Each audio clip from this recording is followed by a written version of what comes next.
You having a huge party? Nope, just me.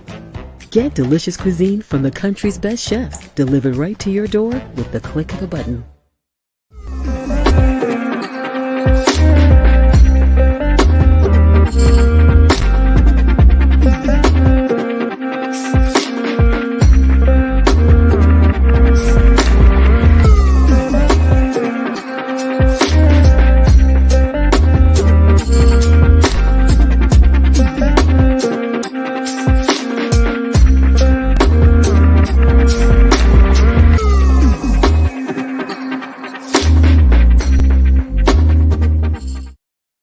What's up, everybody? Welcome back to another edition of Sports Top 49 live and exclusively on NSPN.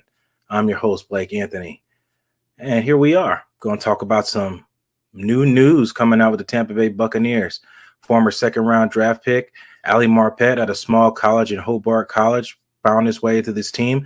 But before we talk about that, make sure to always check out Guerrilla Marketing. You want to take your stuff from worst to first, come right here and holla at NSPN. Guerrilla Marketing.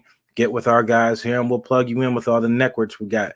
Make sure you check out all of us at our social media platforms and find out all the things that we have going on right here on our network, from Ruth the Truth to myself to Deshaun Tisdale, Coach T's 411, and many more on this program. So make sure you check that out. Now, without further ado, let's roll right on into Ali Marpet, the sudden retirement. Now, I've been on the phone all day, taking phone call and text messages going on about this whole situation going on with Ali Marpet retiring. Now, it wasn't a shocker to me that it was retirement came up with him missing several games due to injury, due to concussions. Excuse me. Those concussions, could take a toll on you. For example, a guy that was in our division for many years for the Carolina Panthers, and Luke Kuechly. Luke Kuechly suffered several concussions, which led to an early retirement by him.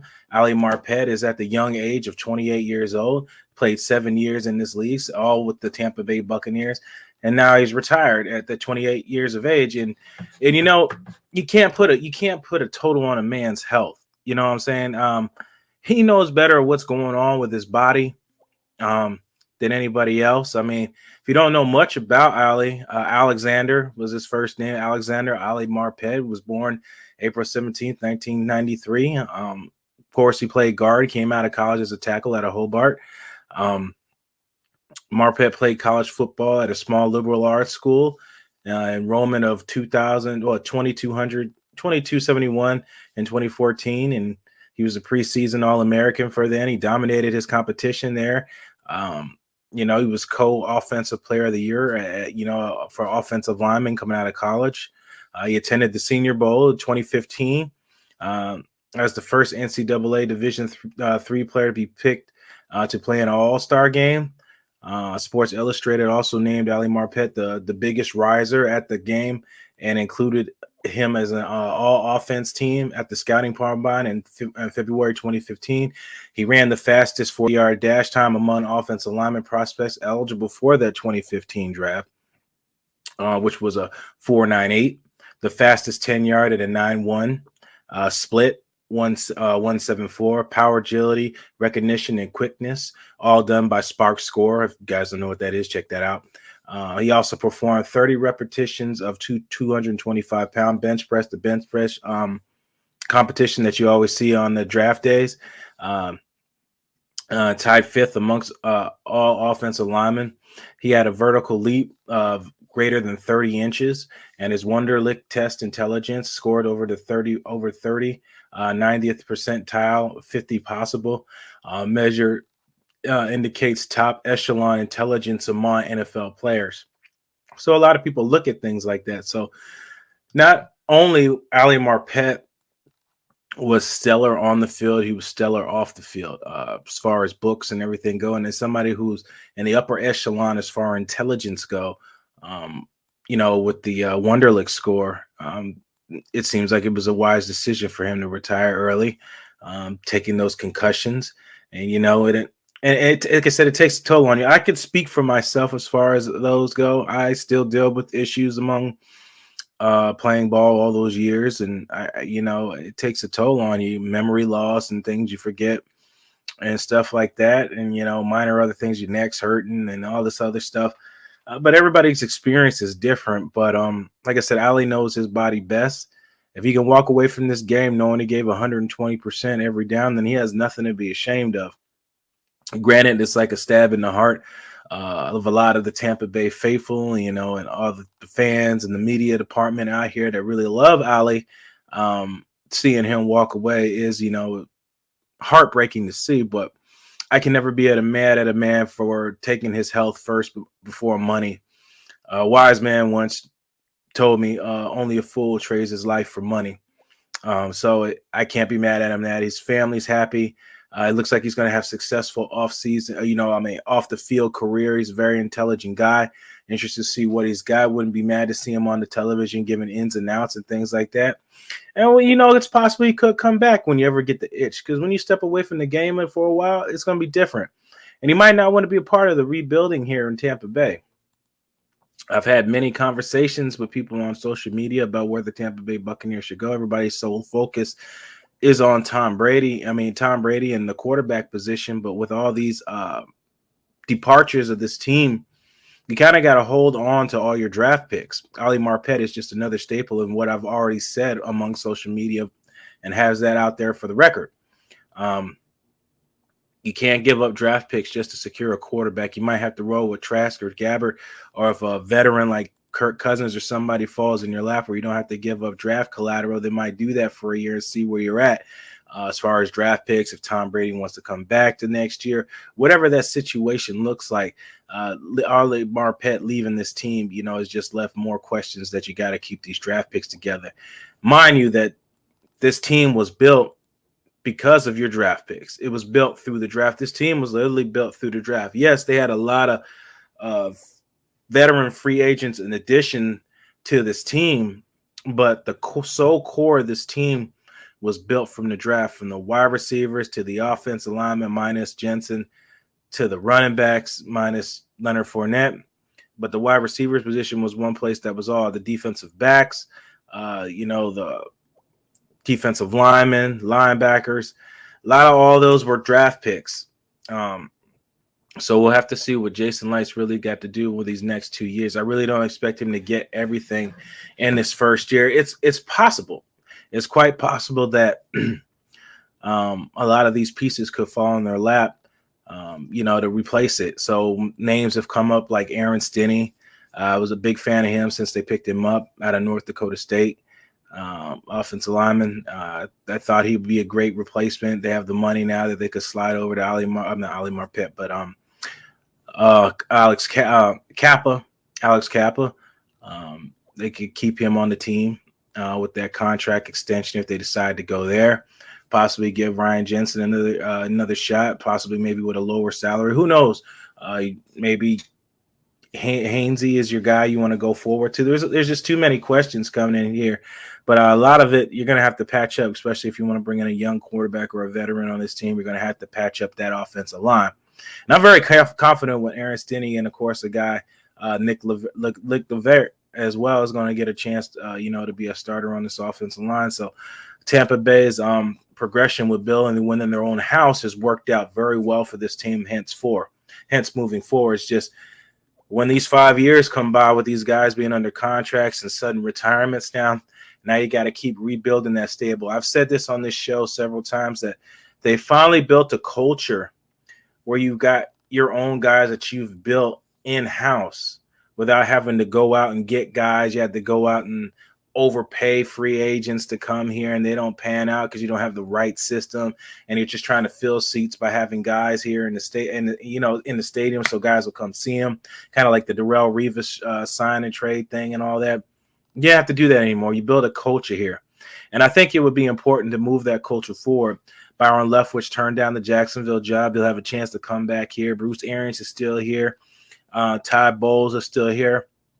So you still got a lot of your core coaching staffs and things that are still on this team that can help this team continuously move forward and get better, because this offseason is going to be very important. And Ali Marpet, a small guy out of Hobart College, was a staple in all of that. Lovie Smith drafted this guy coming when he came to this team. He saw some talent in him. And Lovie's been always known to find guys that people aren't thinking about. And they opened up the door to pick up Alex Champa as well, which has been stellar for this team. So with the retirement of Ali Marpet is bittersweet. I'm happy to see the guy get a ring. He got the Pro Bowl nod. He has nothing else to prove as far as his football career goes. You played on a team that you probably never thought you would get a ring here. Saw a lot of ups and down years, a lot of bad games. A lot of things didn't pan out your way.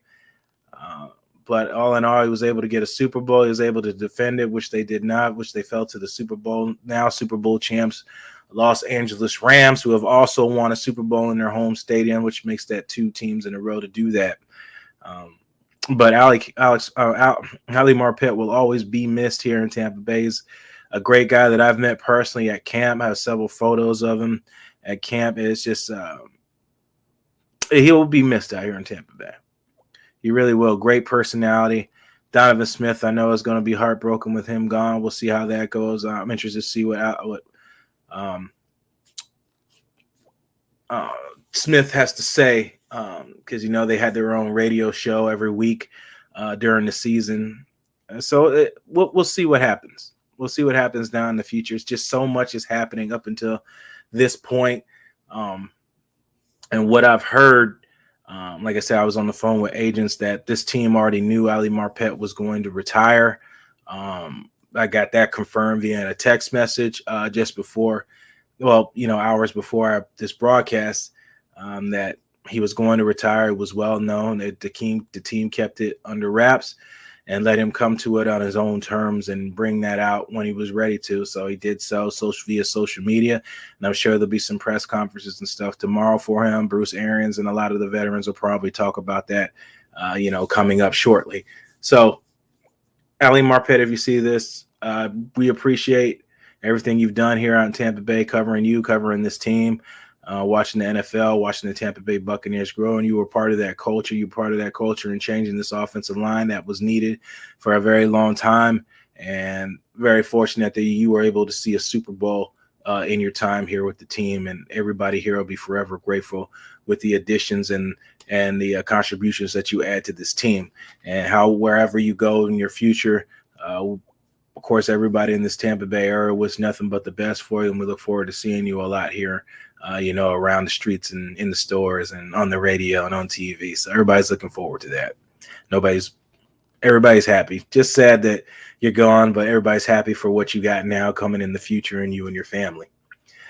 Oh, it's just a lot. It's just a lot's changing when you have a Super Bowl and such a turnover that in 2 years, but you can't have it all the time. So you have to keep building that culture here, and that's how good teams like the Green Bay Packers, Pittsburgh Steelers, the Rams, all these guys find ways to stay relevant for years. It's because you keep finding guys to replace them, you keep the culture going. And Ali Marpet is just one piece of that culture that now is gone, but they have started to build that, and Tampa Bay Buccaneers can keep that going forward. So if everybody can keep their faith in Jason Light and Bruce Arians and these guys using their connections, finding great players to remain on this team and move this team forward, it's going to be intricate into the future of the Tampa Bay Buccaneers. I just want to get on here and talk about Ali Marpet. I'll get on here and talk more about the future of the Tampa Bay Buccaneers, the draft and everything, where they should go. But I just wanted to dedicate this broadcast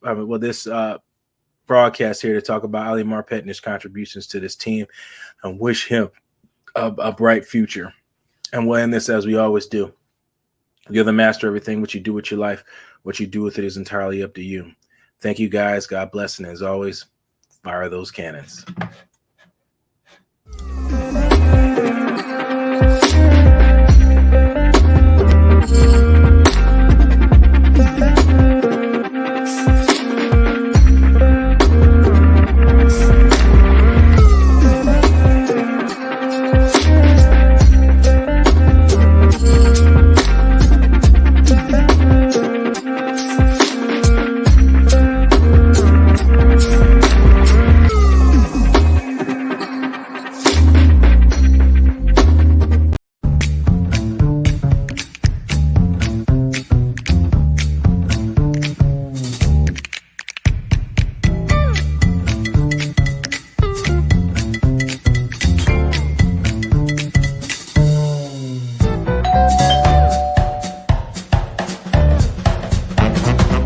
You having a huge party?